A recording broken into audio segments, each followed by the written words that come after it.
Independente. Direto ao ponto. Cíntia Agostini está conosco, ela que é vice-presidente do Conselho de Desenvolvimento do Vale do Taquari, economista e na condição de presidente do Codevarte por muito tempo. A gente pautou muitas vezes, a própria Cíntia demandou a RGE falando de energia elétrica, falando dessas dificuldades que a gente tem na região, teve encontros já em Porto Alegre, então a Cíntia sabe muito bem daquilo que a gente estava conversando e também vai falar sobre contradições da agenda econômica e da agenda política, os limites do teto de gastos e o novo Bolsa Família. Tudo bem, Cíntia Agostini? Bom dia.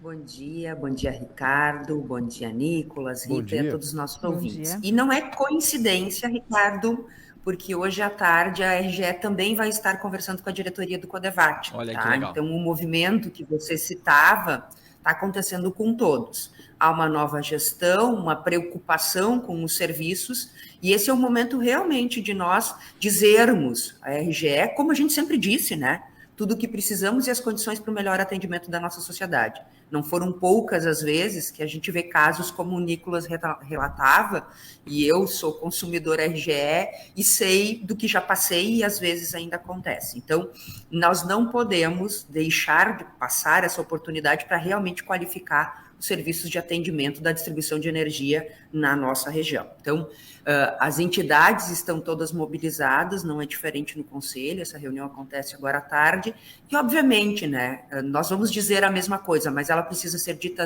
muitas vezes para que realmente nós tenhamos resultado que seja um resultado adequado para todos nós. E que bom que está acontecendo nessas condições, e que bom que eles conversam também com os nossos meios de comunicação e com vocês da Rádio Independente, porque, ao fim e ao cabo, o Vale do Taquari ouve a Rádio Independente, né? E aí as pessoas têm a informação mais rapidamente, porque o rádio faz isso de uma forma muito qualificada. Bem, gente, vamos falar de pautas que tomam o Brasil nos últimos dias e tomam a discussão da agenda, e por isso que eu usei ainda, né, econômica, contraditoriamente às nossas necessidades sociais, talvez. Do final da semana passada para o início dessa semana, são tantas pautas que às vezes a gente fica, inclusive, com dificuldade para compreender os novos passos. Fato é de que nós temos há algum tempo, né, prevalecendo no Brasil e como regra nossa, uma coisa chamada teto de gastos, que os nossos gastos só podem aumentar de acordo com o aumento da inflação, ou seja, nos limita para novos investimentos. Isso tem uma vantagem, porque limita o uso do recurso exacerbadamente, mas tem uma desvantagem. Num país como o Brasil, onde a gente tem muito por fazer, limitar isso ao aumento da inflação, a gente nunca vai fazer aquilo que está deficitário, ou seja, a gente não vai atender aquilo que realmente precisa num Brasil que tem tanto por fazer.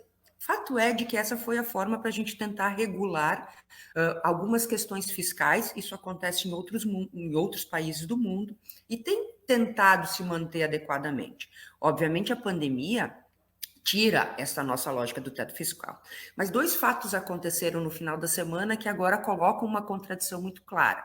Uma são os tais dos precatórios que a Justiça determinou que o governo federal tenha que pagar, e o que tinha sido orçado, né, e o que a Justiça determinou agora que se pague, ou seja, dívidas que a União tem com outros estados, com pessoas físicas, com pessoas jurídicas, chega a ser 34 bilhões a mais do que o orçamento previsto.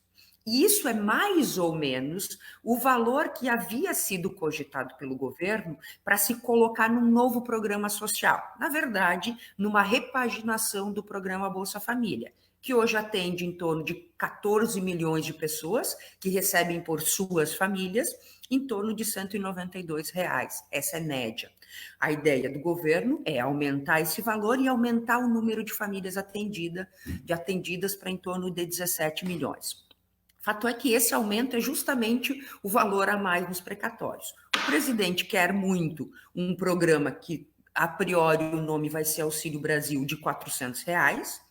O ministro Paulo Guedes e toda a equipe econômica diz que não é possível se chegar nos R$ 400, quando muito nós estarmos falando em 280 e forçando uma situação junto aos precatórios para tirar esse vínculo, postergar essa dívida, né, na possibilidade de R$ 300. Só que tudo isso tem que acontecer esse ano ainda, para o ano que vem não é possível mais.